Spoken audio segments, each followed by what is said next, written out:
Kaawaan mo ako, Diyos, ayon sa iyong kabutihan, ayon sa laki ng iyong habag, pawiin ang aking kasamaan. Hugasan ako sa aking pagkakasala at linisin sa aking kasalanan. Kaawaan mo ako, O Diyos, ayon sa iyong kabutihan, ayon sa laki ng iyong habag, pawiin ang aking kasamaan. Sa ngalan ng Ama at ng Anak at ng Espiritu Santo, Amen. sumainyo ang Panginoon. At sumaiyo rin. Mga kapatid, muli tayo po ay tinipon ng ating Nuestro Padre, Jesus Nazareno, bilang kaanib ng angkan ng Diyos. Tinipon niya ang bawat isa sa atin sapagkat mahal niya tayo. Kaya dumulog po tayo sa ating maawaing Panginoon na nagpapatawad ng lubos. Inaamin ko sa makapangyarihang Diyos At sa inyo, mga kapatid, nalubha akong nagkasala sa isip, sa salita, sa gawa, at sa aking pagkukulang. Kaya isinasamo ko sa mahal na Birheng Maria, sa lahat ng mga anghel at mga banal, at sa inyo, mga kapatid, na ako'y ipanalangin sa Panginoong ating Diyos. Kaawaan tayo ng makapangyarihang Diyos. Patawarin tayo sa ating mga kasalanan at patnubayan tayo sa buhay na walang hanggan. Amen. Panginoon, kaawaan mo kami. Panginoon, kaawaan mo kami. Kristo, kaawaan mo kami. Kristo, kaawaan mo kami. Panginoon, kaawaan mo kami. Panginoon, kaawaan mo kami. Manalangin tayo. Ama naming makapangyarihan, kami po'y dumudulog sa iyong dakilang pag-ibig. Ngayon ang araw ng kaligtasan ay palapit ng palapit upang pagdiriwang ng pagkabuhay kami lalong sumigasig sa pamamagitan ni Jesucristo kasama ng Espiritu Santo magpa sa walang hanggan. Amen. Magsiupo ang lahat.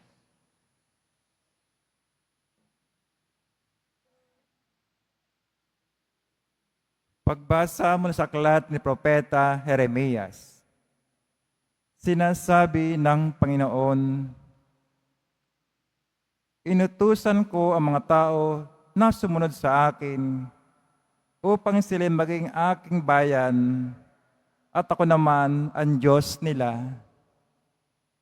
Sinabi kong mamuhay sila ayon sa ipinagkaloob ko at sila'y mapapanuto.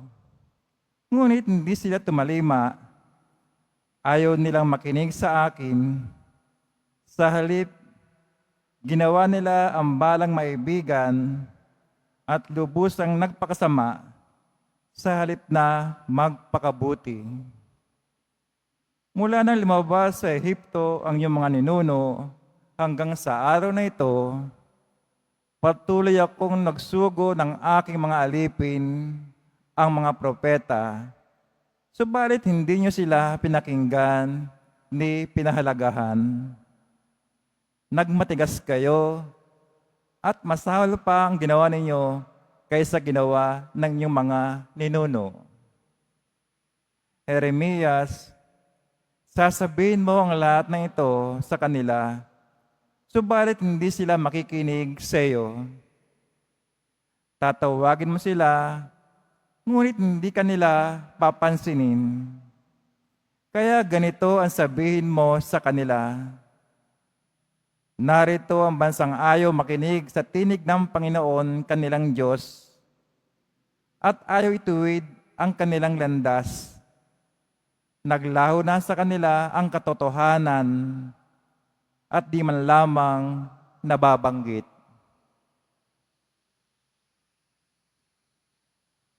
Ang salita ng Diyos. Salamat sa Diyos. Panginooy inyong dinggin, huwag niyo siyang salungatin. Panginooy inyong dinggin, huwag niyo siyang salungatin. Tayo ay lumapit sa ating Panginoon, siya ay awitan, ating papurihan, ang batong kublihan natit kalakasan. Tayo ay lumapit sa kanyang harapan na may pasasalamat, siya ay purihin ng mga awiting may tuwa at galak. Panginooy inyong dinggin, huwag niyo siyang salungatin. Tayo ay lumapit sa kanya'y sumamba at magbigay galang. Lumuhod sa harap nitong Panginoong sa ating lumalang. Siya ang ating Diyos, tayo'y kalingan niyang mga hirang, mga tupa tayong inaalagaan. Panginooy inyong dinggin, huwag niyo siyang salungatin. Ang kanyang salita ay ating pakinggan. Yang inyong puso'y huwag patigasin, tulad ng ginawa ng inyong magulang, nang nasa Meriba, sa ilang ng masa. Ako'y tinuksot, doon ay sinubok ng inyong magulang, bagamat nakita ang aking ginawang silang nakinabang. Panginooy inyong dinggin, huwag niyo siyang salungatin. Magsitayo na po ang lahat.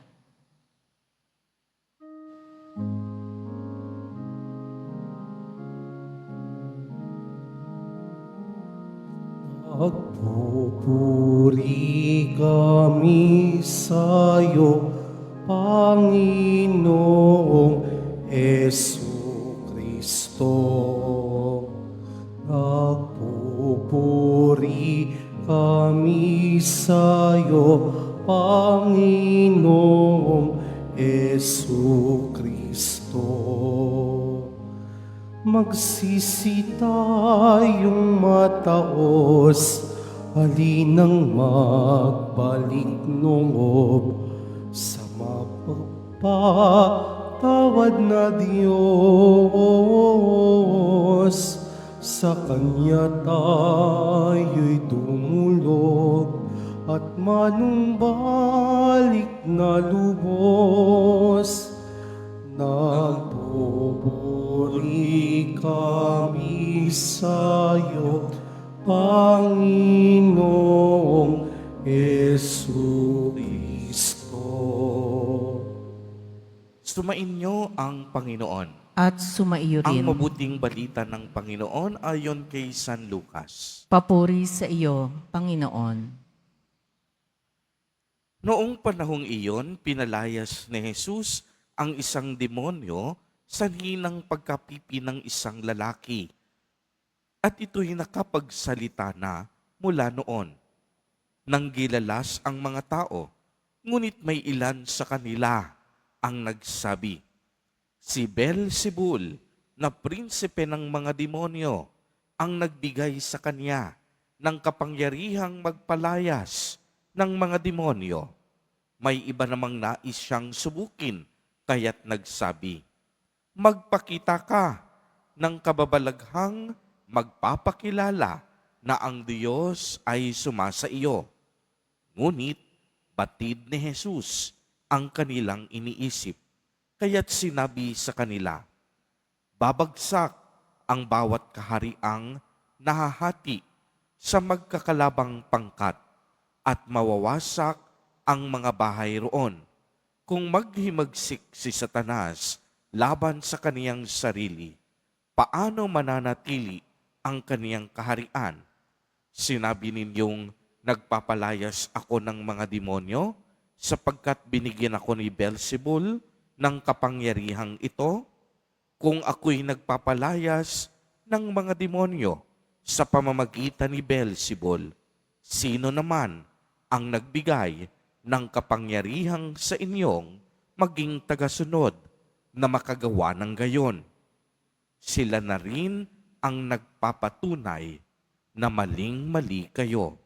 Ngayon, kung ako'y nagpapalayas ng mga demonyo sa pamamagitan ng kapangyarihan ng Diyos, nangangahulugang dumating na sa inyo ang paghahari ng Diyos. Kapag ang isang taong malakas at nasasandalan ay nagbabantay sa kaniyang bahay. Malayo sa panganib ang kaniyang ari-arian. Ngunit kung salakayin siya at talunin ng isang taong higit na malakas, sasamsamin nito ang mga sandatang kanyang inaasahan at ipapamahagi ang ari-ariang inagaw. Ang hindi panig sa akin ay laban sa akin at nagkakalat ang hindi tumutulong sa akin na mag-ipon. Ang mabuting balita ng Panginoon. Pinupuri ka namin, Panginoong Heso Kristo. Magsiupo ang lahat. Tampok po sa ating ebanghelyo sa araw na ito na may mga taong namangha nang makita nila na si Jesus Nazareno ay gumagawa ng mga himala at kababalaghan. Subalit pagmasdan ninyong mabuti, ang pagkamangha ay hindi parating humahantong sa pananampalataya. Dahil narinig natin sa Ebanghelyo na sa halip manalig at makita ng mga tao ang kapangyarihan ng Diyos na magpagaling at gumawa ng kababalaghan. Nakita nila kay Jesus ang kapangyarihan ni Beelzebul, ang prinsipe ng mga demonyo. Para sa kanila, ang pagpapagaling at mga himala ni Jesus Nazareno ay gawa daw ng diablo at hindi galing sa Diyos. Marami sa kanila, tila baga, hindi nauunawaan na si Jesus ang Panginoon at Mesiyas. Kaya nga po ang magandang katanungan, paano nasabi ng mga taong iyon na si Jesus ay nagpapalayas ng demonyo sa pamamagitan ng kapangyarihan ni Beelzebul o ng kasamaan? At ang sagot, mga kapatid, napakasimple lang.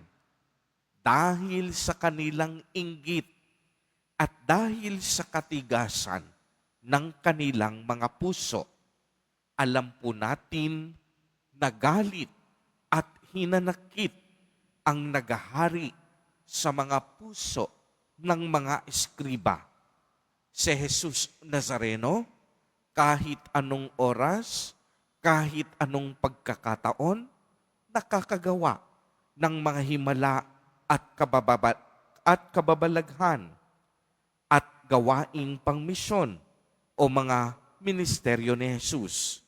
Samantalang pagmasdan ninyo, ang mga eskriba, ang mga pariseyo, ang mga saduseyo, bagamat mataas ang kanilang pinag-aralan at puno ng kaalaman tungkol sa batas ni Moises at ng batas ng Diyos, hindi man sila makapagpagaling kahit isang may sakit.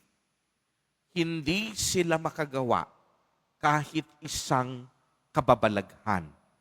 Dahil ang mga pariseyo at eskriba, ang kapangyarihan at galing nila ay hanggang sa utak lamang.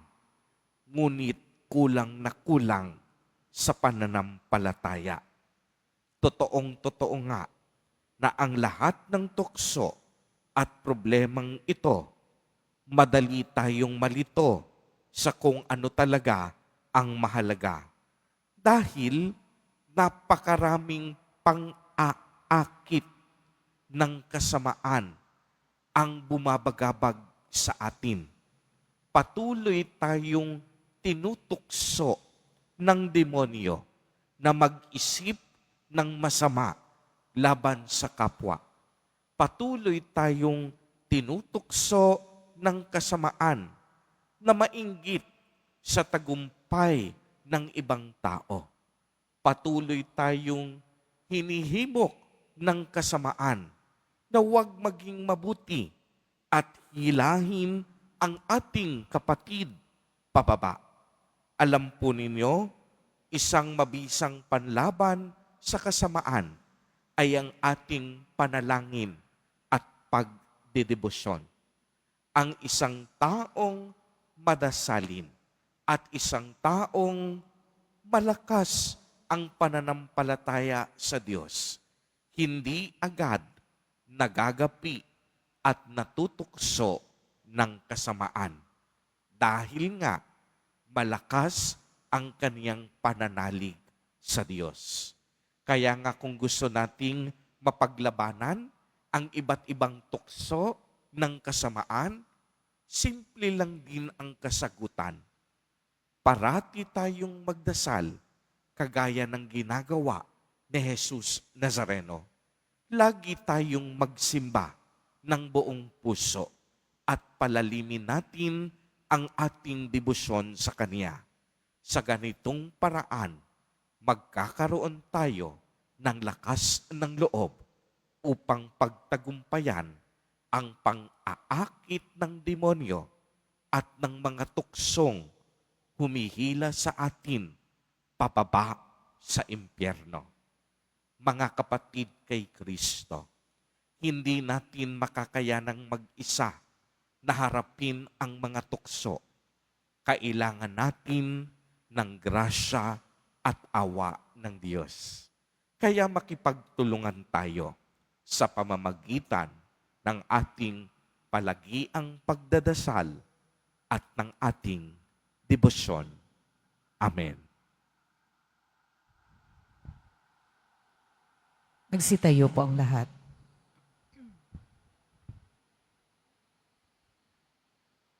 Minamahal kong mga kapatid, habang tayo po ay natitipon kay Kristo na nangingibabaw sa lahat ng kasamaan, buong pagtitiwala po tayo na lumapit sa Ama, taglay ang ating mga kahilingan. At sa bawat panalangin ang itutugon, Ama, gawin mo kaming kaisa ng iyong anak. Ama, gawin mo kaming kaisa ng iyong anak. Ang simbahan naway magpanibago at magpatotoo ng tapat sa mga dapat pahalagaan sa buhay at tumulong sa muling pagbuo ng isang wasak na mundo. Manalangin tayo. Ama, gawin mo kaming kaisa ng iyong anak. Ang mga Kristiyanong mananampalataya naway magkaroon ng tapang na mangaral sa ngalan ni Kristo. Manalangin tayo. Ama, gawin mo kaming kaisa ng iyong anak. Atin naman buong pusong itaguyod ang pagtatanggol sa katotohanan at salungatin ang malikhaing pang-akit ng kasamaan. Manalangin tayo. Ama, gawin mo kaming kaisa ng iyong anak. Ang mga may sakit at may karamdaman, naway paginhawahin ng pag-ibig ng Diyos na kanilang nararanasan sa pangangalaga ng mga taong kumakalinga sa kanila. Manalangin tayo. Ama, gawin mo kaming kaisa ng iyong anak.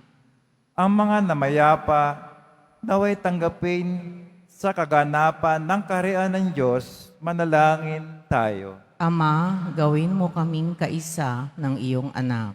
Isama po natin sa ating mga panalangin ang mga kapatid at kadiboto natin na nagdiriwang ng kanilang kaarawan sa araw na ito. Ang mga mag-asawang nagdiriwang ng anibersaryo ng kanilang mga kasal, ang mga kaibigan at kamag-anak natin na may sakit at may malubhang karamdaman, gayon din ang mga pamilyang nagugutom at walang makain.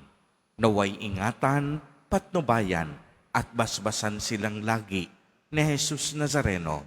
Manalangin tayo. Ama, gawin mo kaming kaisa ng iyong anak. Ama naming makapangyarihan, sa paghahandog namin ng mga panalangin, pinasasalamatan ka namin dahil sa iyong anak na tumubos sa kasalanan at kamatayan, na nabubuhay at nagahari magpa sa walang hanggan. Amen. Magsiupo ang lahat.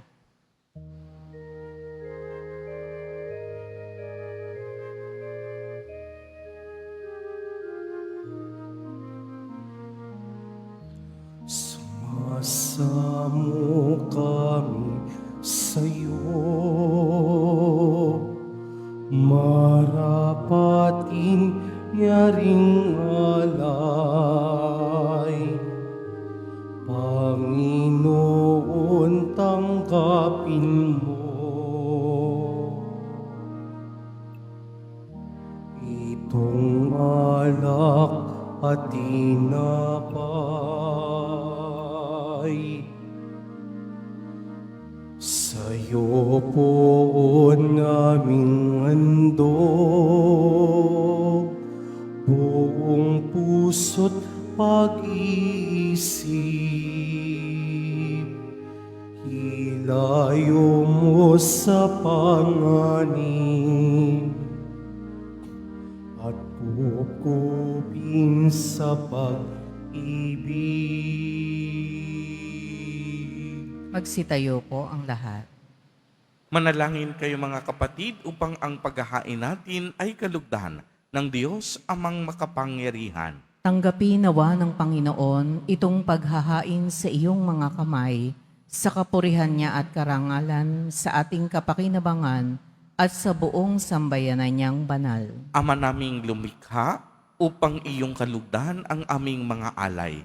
Dalisayin mo kami sa lahat ng kasalanan at huwag mong ipahintulot na kami masilaw sa kinang ng mga huwad na kaligayahan. Sa pamamagitan ni Jesucristo, kasama ng Espiritu Santo, magpa sa walang hanggan. Amen. Sumainyo ang Panginoon. At sumaiyo rin. Itaas sa Diyos ang inyong puso at diwa. Itinaas na namin sa Panginoon. Pasalamatan natin ang Panginoong ating Diyos. Marapat na siya ay pasalamatan. Ama naming makapangyarihan, tunay ngang marapat na ikaw ay aming pasalamatan. Sa pamamagitan ni Jesucristo na aming Panginoon, minarapat mong ang pagtitiis para sa naghihirap ay maging tagapaghiwatig ng pasasalamat. Ang iyong anak ay ulirang tagapagbigay ng pagsasaluhan sa mga nagugutom at mga nauuhaw upang ang pag-iimbot ay mapawing lahat sa aming pag-uugali at gawaing binabalak. Kaya kaisa ng mga anghel na nagsisiawit ng papuri sa iyo nang walang humpay sa kalangitan, kami nagbubunyi sa iyong kadakilaan. Santo, Santo, Santo, Panginoong Diyos ng mga hukbo, napupuno ang langit at lupa ng kadakilaan mo, o sana sa kaitaasan. Pinagpala ang naparirito sa ngalan ng Panginoon, o sana sa kaitaasan. Magsiluhod ang lahat. Ama naming banal, ikaw ang bukal ng tanang kabanalan. Kaya't sa pamamagitan ng iyong Espiritu ay gawin mo pong banal ang mga kaloob na ito upang para sa amin ay maging katawan at dugo ng aming Panginoong Jesucristo. Bago niya pinagtiis ang kusang loob na maging handog, hinawakan niya ang tinapay, pinasalamatan kaniya, pinagati-hati niya iyon, iniabot sa kaniyang mga alagad at sinabi, "Tanggapin ninyong lahat ito at kanin. Ito ang aking katawan na ihahandog para sa inyo."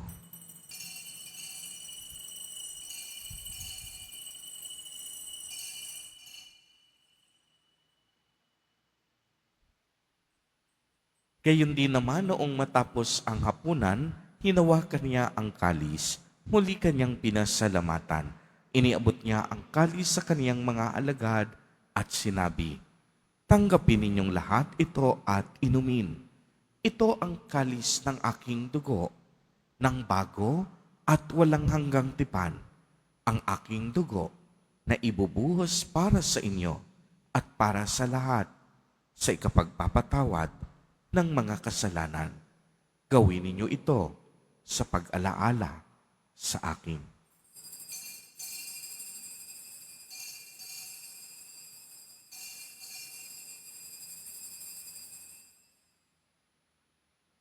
Magsitayo po ang lahat. Ang misteryo ng pananampalataya. Si Kristo'y namatay, si Kristo'y nabuhay, si Kristo'y babalik sa wakas ng panahon. Ama, ginagawa po namin ngayon ang pag-alaala sa pagkamatay at muling pagkabuhay ng iyong anak. Kaya't iniaalay namin sa iyo ang tinapay na nagbibigay buhay at ang kalis na nagkakaloob ng kaligtasan. Kami po'y nagpapasalamat dahil kami iyong minarapat na tumayo sa harap mo para maglingkod sa iyo.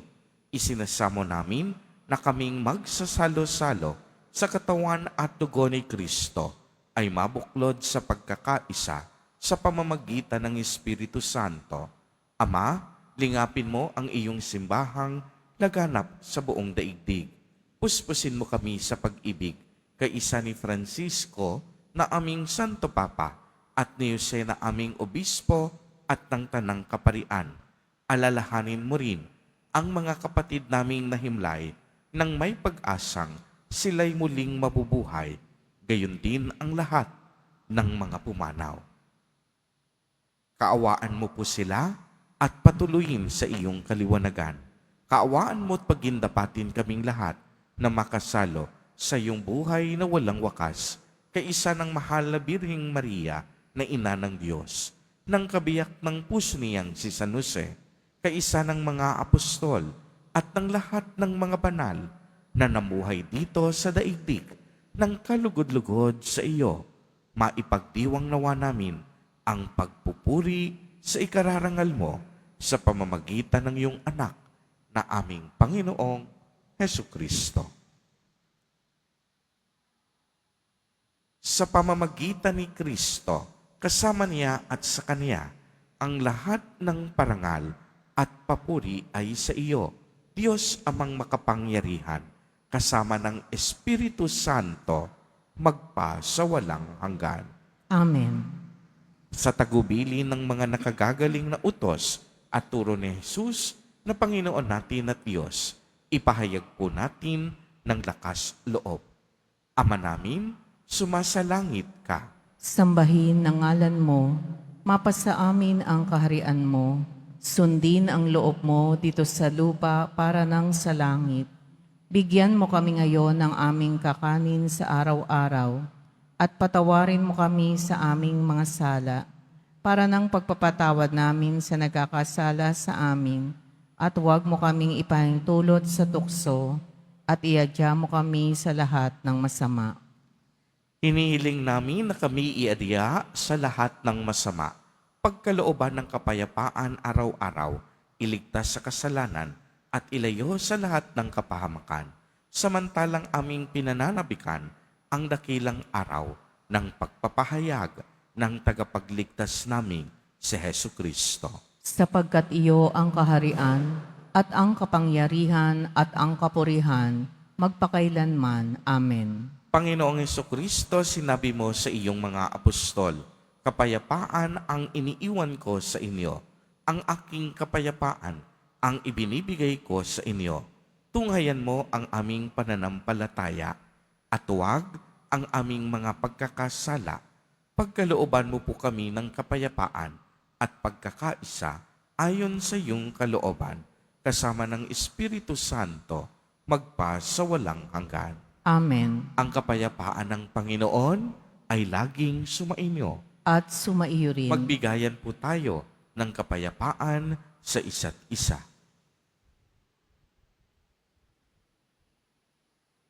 Kordero ng Diyos na nag-aalis ng mga kasalanan ng sanlibutan, maawa ka sa amin. Kordero ng Diyos na nag-aalis ng mga kasalanan ng sanlibutan, maawa ka sa amin. Kordero ng Diyos na nag-aalis ng mga kasalanan ng sanlibutan, ipagkaloob mo sa amin ang kapayapaan. Magsiluhod ang lahat. Ito ang kordero ng Diyos. Ito ang nag-aalis ng mga kasalanan ng sanlibutan. Mapalad ang inaanyayahan sa kaniyang piging. Panginoon, hindi ako karapat-dapat na magpatuloy sa iyo, ngunit sa isang salita mo lamang ay gagaling na ako.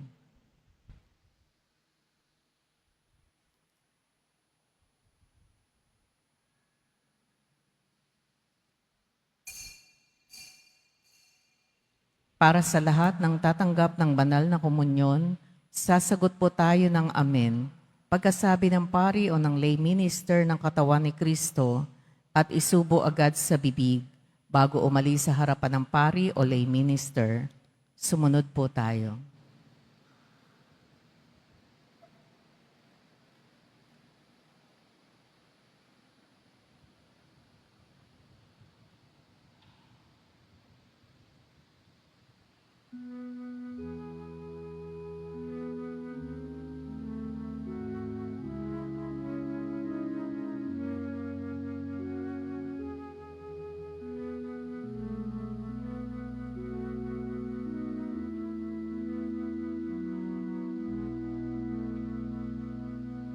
Paano di kita ibigin?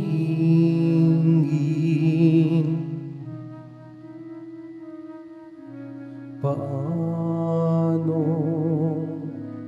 di ka patawarin?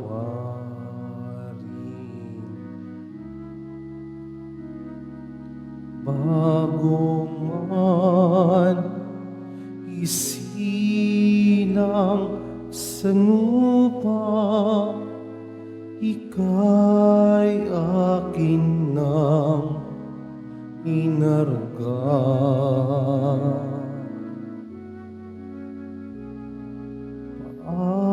Paanong ako yung nisanin?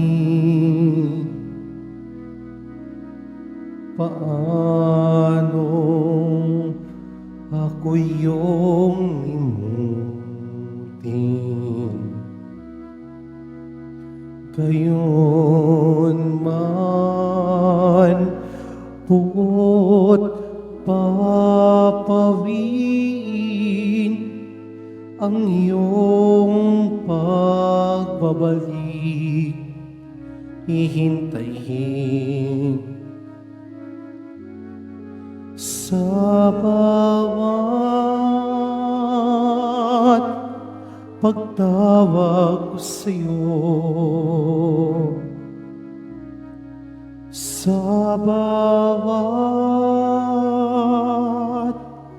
hakbang mong palayo, nananangis tungyaring puso,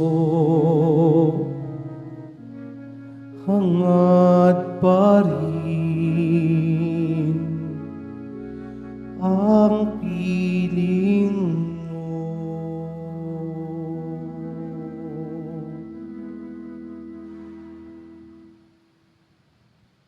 Mga paalala sa mga nagsisimba. Pagkatapos ng misa, wiwisikan po ang lahat ng banal na tubig. Pinakikiusapan ang lahat na manatili lamang muna sa inyong mga lugar. Tanging sa Quezon Boulevard o sa Plaza San Juan lamang ang labasan ng lahat. Sumunod po tayo. Maraming salamat po sa inyong pagdalaw at pagsisimba sa Basilica Menor at Pambansang Dambana ni Jesus Nazareno. Magsitayo na po ang lahat. Manalangin tayo. Ama naming mapagmahal, kaming pinapagsalo mo sa banal na pakikinabang, ay iyong tulungang maisaloob at maisakatuparan ang iyong pagliligtas na aming ipinagdiriwang sa pamamagitan ni Jesucristo, kasama ng Espiritu Santo, magpa sa walang hanggan. Amen. Sumainyo ang Panginoon. At sumaiyo rin.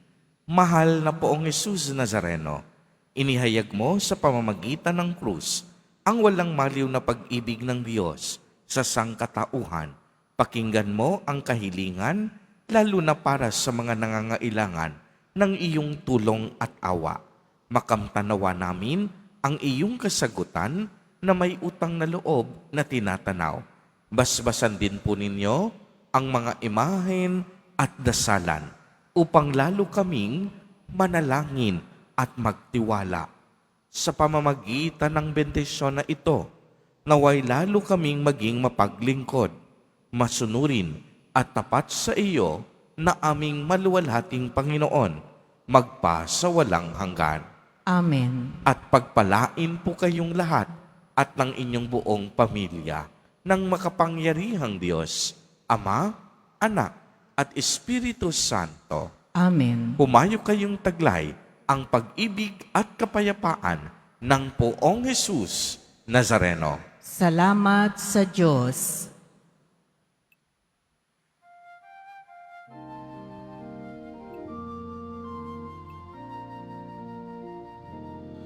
Nuestro Padre Jesus Nazareno, sinasamba ka namin,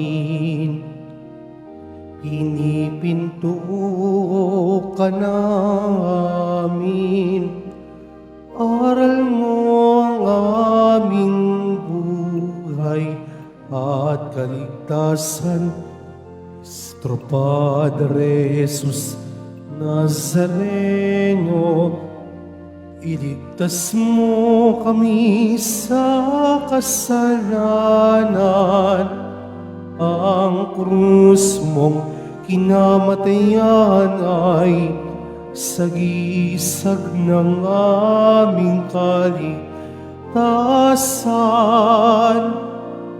Nuestro Padre Jesus Nazareno, dinarangal ka namin. Nuestro Padre Jesus Nazareno, ninuluwalhati ka namin. Nuestro Padre Jesus Nazareno, dinarangal ka namin. Nuestro Padre Jesus Nazareno, ninulwalhati ka namin.